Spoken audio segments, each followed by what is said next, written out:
नमस्कार दोस्तों। झारखंड कर्मचारी चयन आयोग में लोअर डिवीज़न क्लर्क के लिए फॉर्म ऑनलाइन होना स्टार्ट हो चुका है।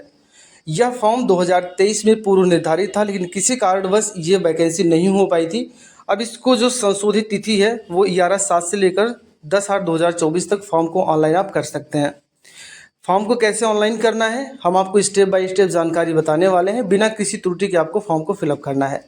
पेमेंट से संबंधित भी जानकारी हम आपको इस वीडियो में बताने वाले हैं। सबसे पहले हम इसके वेतनमान की बात करते हैं। इसका वेतनमान स्टेनोग्राफर और निजी सहायक के लिए पे मैट्रिक लेवल 4 है, जिसमें 25,000 रुपये से लेकर 81,100 रुपये तक पेमेंट होगा। वहीं पर जो निम्न वर्गीय लिपिक हैं उनके लिए 19,900 से लेकर 63,200 को वेतन होने वाला है। कौशल परीक्षण की क्या ज़रूरत पड़ेगी आपको, उसको देख लीजिए। जो आशुलेखन है यानी कि आशुलिपिक में आपको जो जिसे बोलते हैं स्टेनोग्राफर हैं, उनको यहाँ पर ज़रूरत है कि 80 वर्ड पर मिनट इनको स्पीड इनकी होनी चाहिए। और हिंदी टंकण की बात करें यानी कि हिंदी टाइपिंग में 30 शब्द प्रति मिनट इनकी गति होनी चाहिए। वहीं पर अनुसूचित जाति अनुसूचित जनजाति के लिए 25 शब्द पर मिनट होना चाहिए।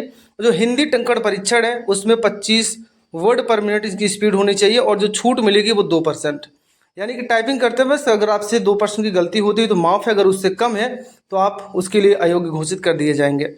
वहीं पे हम बात करें अगर कि इसकी जो मिनिमम एज की बात यहाँ पर की गई है तो मिनिमम एज आपकी 18 साल होनी चाहिए। और एज की जो गणना की जा रही है वो 1/8/2023 को यहाँ पर की जा रही है। मिनिमम 18 साल आप होने चाहिए। वहीं पर मैक्सिमम एज की बात करें तो 35 साल और 38 साल अलग अलग यहाँ पर रखा गया है। कुल पद 863 है और पोस्ट का नाम यहाँ पर Jharkhand SSC combined inter level examination 2023 है। अब यहाँ पर इंटरमीडिएट आप एग्जाम पास होने चाहिए और आपको हिंदी टंकण में आपको यानी हिंदी टाइपिंग आपको आनी चाहिए, स्टेनोग्राफर में भी। आपको ऑनलाइन करने के लिए वीडियो के डिस्क्रिप्शन में लिंक दे रखा है, उस पर आप क्लिक करेंगे तो यहाँ पर आप पहुँचेंगे। यहाँ पहुँचते ही आपको रजिस्ट्रेशन वाले ऑप्शन पर क्लिक कर देना है। अब यहाँ से पूछा जा रहा है क्या आप इंडिया के सिटीजन हैं, तो आप इस पर यस कर दीजिए।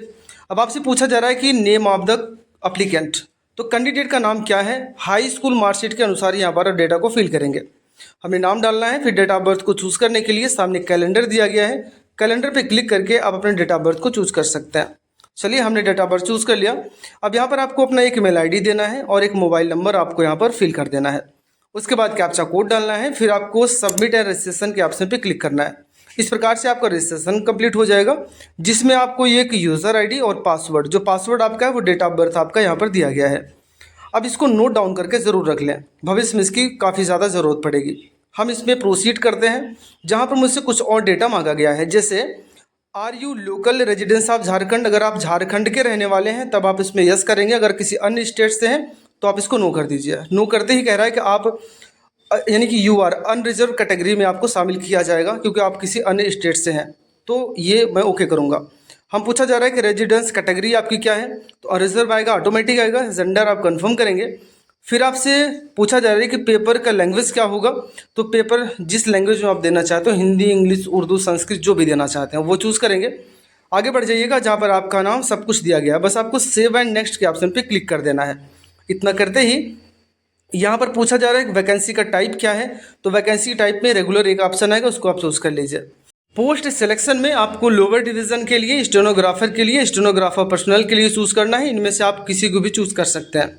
हमने लोअर डिवीज़न क्लर्क चूज़ किया, तो मुझे यहाँ पर प्रेफरेंस भी देना होगा कि लोअर डिवीज़न क्लर्क में आप प्रेफरेंस किस पोस्ट को पहले देना चाहते हैं। जैसे मुझे लोअर डिवीज़न क्लर्क को पहले देना है तो हम चूज़ कर सकते हैं, या लोअर डिवीज़न क्लर्क जिसे ऑफिस असिस्टेंट कम data entry operator, accountant clerk, तो इनमें से जिसको भी आप प्रेफरेंस पहले देना चाहते हैं उसको आप प्रेफरेंस पहले दे दीजिए।